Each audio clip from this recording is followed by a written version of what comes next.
Bienvenidas y bienvenidos a nuestra sesión docente. El día de hoy continuaremos con la unidad de gases. Comenzaremos hablando de las capas de la atmósfera. La atmósfera es una capa gaseosa de aproximadamente 10.000 kilómetros de espesor que rodea la litosfera e hidrosfera. Está compuesta de gases y de partículas sólidas y líquidas en suspensión atraídas por la gravedad terrestre. En ella se producen todos los fenómenos climáticos y meteorológicos que afectan al planeta. Regula la entrada y salida de energía de la Tierra y es el principal medio de transferencia de calor. La atmósfera terrestre se divide en las siguientes capas: troposfera, estratosfera, mesósfera, termósfera o ionosfera y exósfera. Los gases que componen el aire son 79% nitrógeno, 21% de oxígeno. En menor cantidad tenemos los gases nobles, que se considera que es un 1%, como el argón, neón, criptón y helio. Y por último tenemos el dióxido de carbono en un 0,035% y lo que puede variar en el menor porcentaje es el vapor de agua. Principales contaminantes. En ambientes exteriores e interiores, los vapores y contaminantes gaseosos pueden encontrarse en diferentes concentraciones, dependiendo de factores como la actividad humana, las condiciones climáticas y las fuentes de emisión. Los contaminantes gaseosos son responsables de diversos efectos negativos sobre la salud humana, los ecosistemas y el clima. Entre los más comunes se incluyen el dióxido de carbono. Aunque no es tóxico en concentraciones normales, el CO2 es un gas del efecto invernadero que contribuye significativamente al cambio climático al retener el calor de la atmósfera. El monóxido de carbono es un gas tóxico e incoloro que se genera principalmente por la combustión incompleta de combustibles fósiles. Es especialmente peligroso en ambientes cerrados debido a su capacidad para unirse a la hemoglobina y desplazar al oxígeno de la sangre. Hidrocarburos. Estos compuestos orgánicos volátiles pueden ser liberados por fuentes naturales y antropogénicas, como vehículos y procesos industriales. Algunos hidrocarburos actúan como precursores del ozono troposférico. Óxidos de nitrógeno. Estos gases, producidos principalmente por la quema de combustibles fósiles, están asociados con problemas respiratorios, formación de ozono troposférico y lluvia ácida. Óxidos de azufre, emitidos principalmente por la combustión de carbón y petróleo. Estos gases contribuyen a la formación de partículas finas y a la lluvia ácida, afectando la calidad del aire y los ecosistemas acuáticos. Ozono. En la troposfera, el ozono es un contaminante secundario formado por reacciones químicas entre los óxidos de nitrógeno y los hidrocarburos volátiles. En presencia de luz solar, a nivel del suelo, puede causar irritación en los ojos, problemas respiratorios y dañar cultivos. Partículas gruesas. Con un diámetro de hasta 10 micrómetros, incluyen polvo, polen y esporas. A menudo son generadas por actividades como la construcción y el tráfico vehicular. Partículas finas. Con diámetro inferior a 2,5 micrómetros, son más peligrosas para la salud porque pueden penetrar profundamente en los pulmones y entrar al torrente sanguíneo.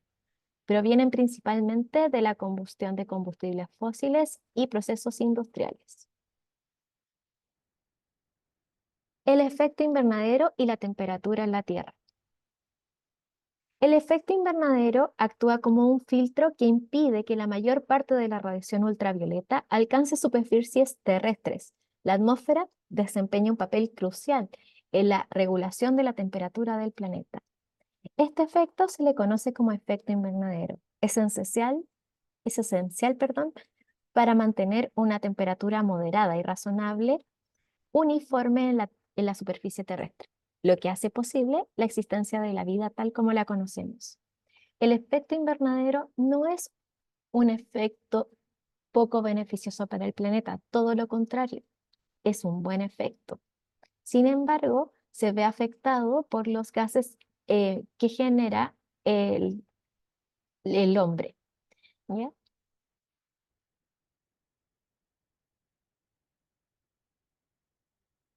Efecto invernadero y el sistema solar. Venus y Tierra tienen temperaturas anuales promedio más altas de lo esperado al considerarse únicamente factores como la distancia del Sol y la cantidad de radiación solar recibida.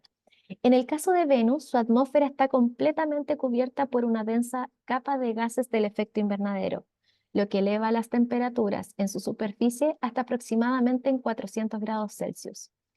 Este fenómeno se debe a la presencia de ciertos gases en las atmósferas de ambos planetas, los cuales atrapan parte de la energía solar. Este proceso es conocido como el efecto invernadero. Relación de la Tierra con Venus y Titán. Aquí podemos ver la relación de la temperatura calculada tanto en Venus, Tierra y Titán, la temperatura de la superficie, los gases que provocan el efecto invernadero y las diferencias de temperatura por este efecto. Cambios en la concentración de CO2. Debido al desarrollo industrial, durante los últimos 100 años, la concentración de dióxido de carbono atmosférico se ha ido incrementando en aproximadamente un 25%. La temperatura promedio del planeta ha subido aproximadamente un 0,76 grados Celsius en promedio.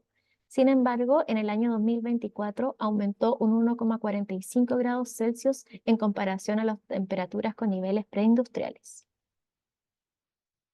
Consecuencias de los gases del efecto invernadero.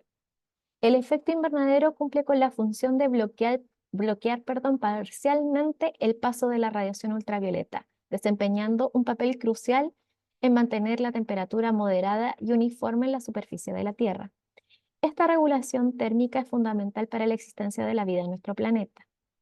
Parte de la radiación infrarroja emitida por la superficie terrestre es absorbida por gases como el vapor de agua y el dióxido de carbono presentes en la atmósfera.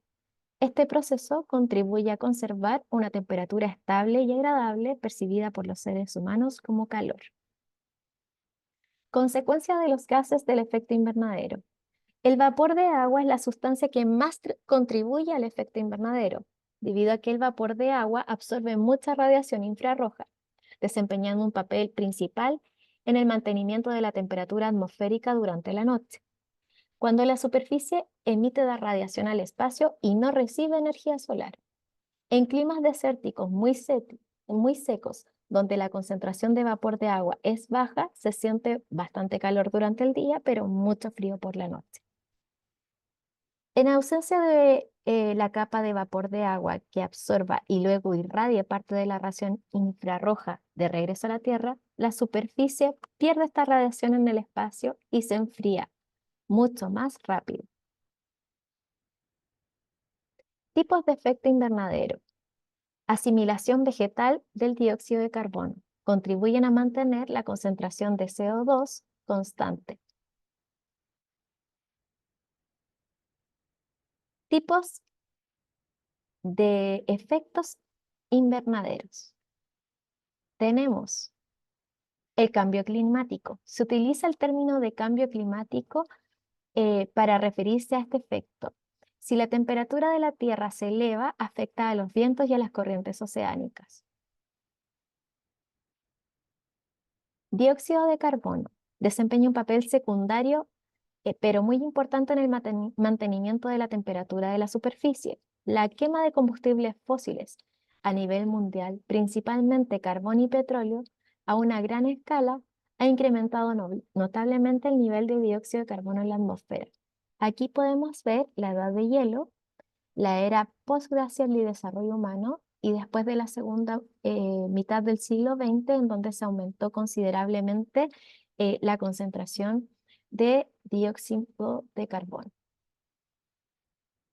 Contaminantes gaseosos. En ambientes exteriores e interiores, los vapores y contaminantes gaseosos aparecen en diferentes concentraciones. Los contaminantes gaseosos más comunes son el dióxido de carbono por su efecto sobre el clima, el monóxido de carbono, los hidrocarburos, los óxidos de nitrógeno, los óxidos de azufre y el ozono. Aunque el dióxido de carbono recibe la mayor atención, otros gases contribuyen al efecto invernadero, incluyendo el metano, los hidrofluorocarbonos y los clorofluorocarbonos.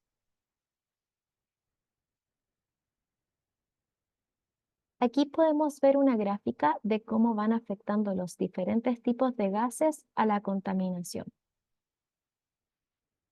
Cambio climático. Los hidrofluorocarbonos han reemplazado a los clorofluorocarbonos en una gran variedad de aplicaciones, como los refrigerantes, los gases por aire acondicionado. Aunque no contribuyen al adelgazamiento de la capa de ozono, los hidrofluorocarbonos son sin duda los gases de invernadero fuertes. Su concentración total en la atmósfera es aún muy pequeña, 40 partes por trillón, pero esta cantidad aumenta aproximadamente 10% por año. Así, estas sustancias se convierten en importantes contribuyentes al efecto invernadero. El metano. En la actualidad, el metano representa una significativa contribución al efecto invernadero. Cada molécula de metano tiene alrededor de 25 veces el efecto de una molécula de CO2. Los estudios del gas atmosférico atrapado hace mucho tiempo en las capas de hielo de Groenlandia y en la Antártida muestran que la concentración de metano atmosférico ha aumentado desde los valores preindustriales que van desde los 0,3 a 0,7 ppm hasta el valor presente aproximado de 1,8 partes por millón. Las mayores fuentes de metano están asociadas con la agricultura y el uso de combustibles fósiles. El metano tiene una vida media en la atmósfera de aproximadamente 10 años, que la del CO2, que es mucho más prolongada. A primera vista, esto podría verse como algo positivo, pero existen efectos indirectos a considerar. El metano se oxida en la estratosfera, produciéndose vapor de agua, un poderoso gas del efecto invernadero. De otra manera, estaría prácticamente ausente en la estratosfera. En la troposfera, el metano es atacado por especies reactivas como los radicales OH y los óxidos de nitrógeno, que al final producen otros gases del efecto invernadero, como son el ozono.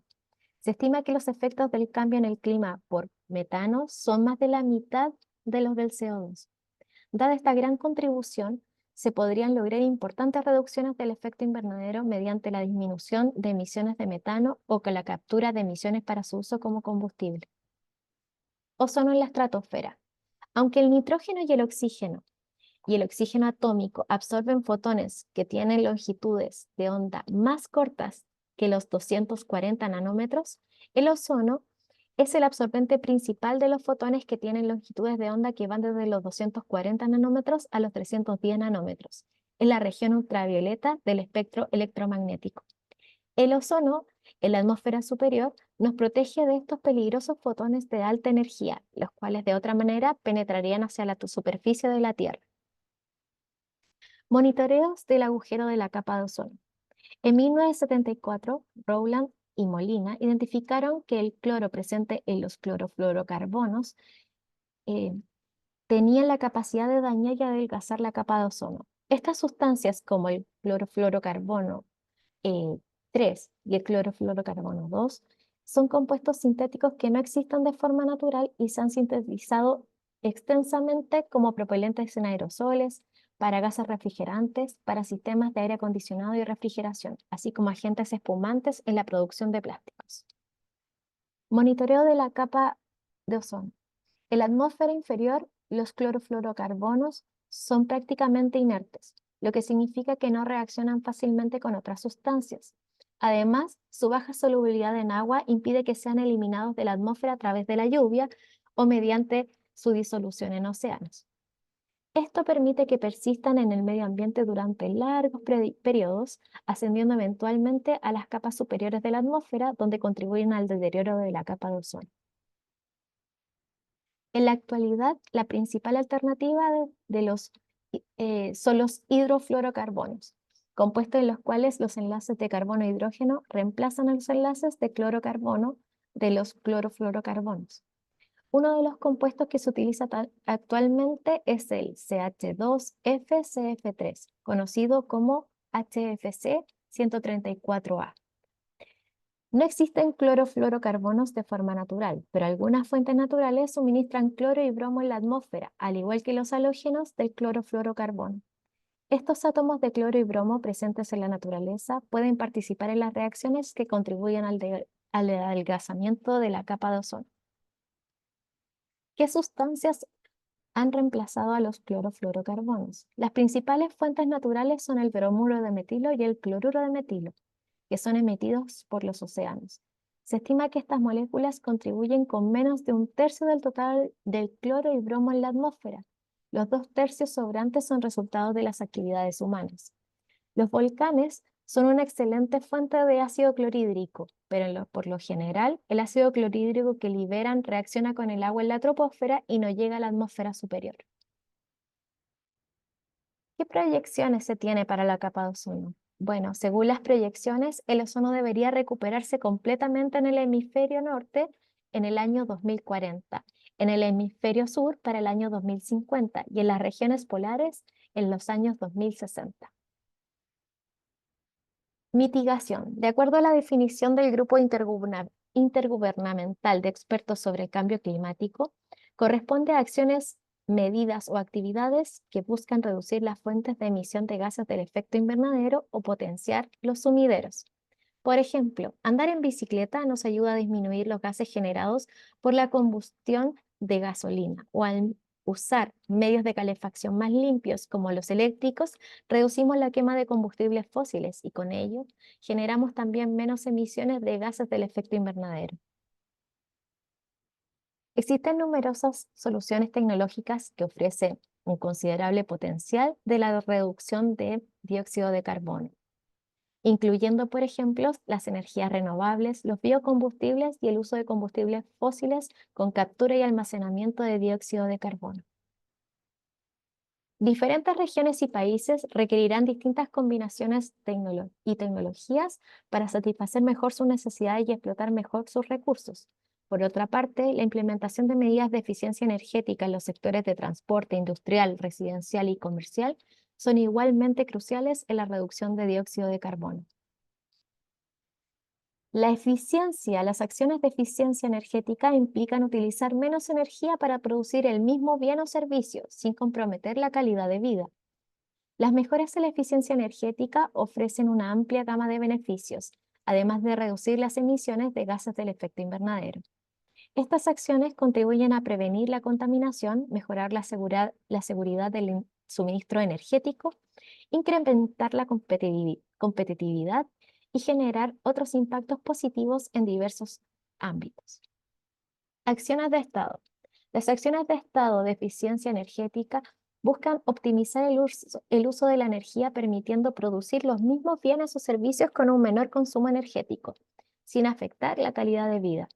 Estas acciones no solo contribuyen a reducir las emisiones de gases de efecto de invernadero, sino que también generan múltiples beneficios, como la prevención de la contaminación, el fortalecimiento de la seguridad energética y el aumento de la competitividad económica.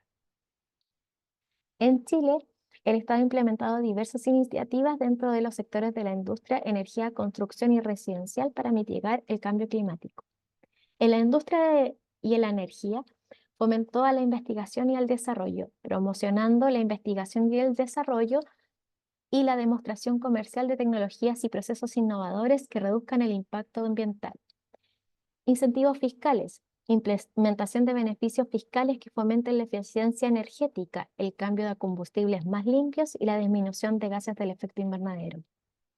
Aplicación de impuestos a las emisiones de gases del efecto invernadero y subsidios para incentivar la adopción de energías renovables. Estimuló las iniciativas y compromisos voluntarios por parte de empresas para mitigar las emisiones del del efecto invernadero. Dentro de la construcción y residencial, se ha promocionado las tecnologías y materiales que optimicen el uso de energías en edificaciones, además de dar facilidades económicas para la producción y adquisición de productos con mayor eficiencia energética. Existen establecimientos de normativas progresivamente más exigentes en materia de eficiencia energética y promoción de energías renovables en el sector. En el transporte, se han incrementado los impuestos a los combustibles fósiles para desincentivar su consumo y promover opciones más sostenibles. El desarrollo y modernización de la infraestructura de transporte, priorizando la eficiencia y sostenibilidad como el mejoramiento de las redes de transporte público. Otros incentivos han sido la promoción de políticas que reduzcan el desplazamiento innecesario y el aumento del uso del transporte colectivo, reduciendo así la huella de carbono. Implementación de ciclovías y campañas que estimulen la adopción de la bicicleta como medio de transporte limpio y eficiente. Promoción del uso de combustibles menos contaminantes y la adquisición de vehículos eléctricos e híbridos a través de subsidios e incentivos tributarios. Impuestos verdes. Desde el año 2014, Chile se encuentra con los denominados impuestos verdes, establecidos por la Ley de la Reforma Tributaria. Este instrumento se aplica una carga tributaria a las emisiones de contaminantes locales generadas por vehículos y fuentes fijas, un impuesto específico a las emisiones de dióxido de carbono provenientes de fuentes térmicas. Estas medidas no solo buscan reducir las emisiones del sector de transporte, sino también fomentar un cambio cultural hacia modos de movilidad más sostenibles y responsables con el medio ambiente. Te invito a revisar la bibliografía de esta semana en el libro de Brown, La Química Central, desde el capítulo 18, páginas 749 y 763, donde podrás encontrar ejercicios e interiorizarte un poco más sobre los gases. Cuídate, nos vemos en la próxima sección.